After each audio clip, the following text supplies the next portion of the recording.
ዱሪንግ ኤንድ ዋይል የተለያየ ዩዝ ነው ያላቸው፣ ግን ተመሳሳይ የሚመስሉ ናቸው። ዱሪንግ ተብሎ ሁሌም ቀጥሎ መምጣት ያለበት ናውን ነው። ናውን መሆን አለበት። ናውን ፎሎ ማድረግ ያለበት ናውን ፎሎውስ።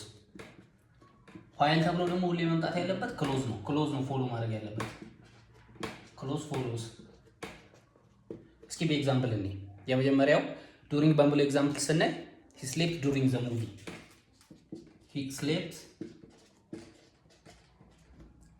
He slept during the movie. During the movie.